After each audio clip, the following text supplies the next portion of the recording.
नमस्कार मित्रांनो, टेक मराठीमध्ये आपलं स्वागत आहे। तर आता आपण बघूयात डिजिटल रेशन कार्ड, त्यानंतर नावात दुरुस्ती आणि नवीन मेंबर ॲड घरबसल्या मोबाईलवर 2 मिनिटांमध्ये कसं करायचं। चला मग बघूयात। तुमच्याकडं मेरा रेशन 2.0 हे ॲप असायला पाहिजे। त्यावरती क्लिक करा। आधार कार्डद्वारे OTP येईल, ती OTP टाकून तुम्ही लॉग इन करून घ्या। तुम्हाला असं काय दिसेल, तुम्हाला उजव्या बाजूला डाउनलोड या बटनावरती तुम्हाला क्लिक करायचं आहे। हे क्लिक केल्यावर तुम्हाला तुमचं रेशन कार्ड भेटून जाईल। हे रेशन कार्ड तुम्ही कुठे पण वापरू शकता। आता आपण बघूया नावात दुरुस्ती आणि नवीन नाव ॲड। तर मित्रांनो, मॅनेज फॅमिली डिटेल्स यावरती तुम्हाला क्लिक करायचं आहे। त्यानंतर ॲड न्यू मेंबर यावरती तुम्हाला क्लिक करायचं आहे। इथं खाली आधार कार्डवर जे नाव आहे त्याचप्रमाणे तुम्हाला सर्व माहिती इथं भरायची आहे। तुमचं 4 दिवसामध्ये नवीन नाव ॲड होईल। नावात दुरुस्तीसाठी तुम्हाला ह्या ग्रीन बटनावरती तुम्हाला क्लिक करायचं आहे मित्रांनो। इथं येस वरती क्लिक करा।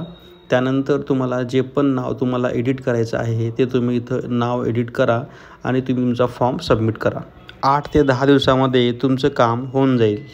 असेच व्हिडिओ बघण्यासाठी टेक मराठी या चॅनलला सबस्क्राईब करा। धन्यवाद।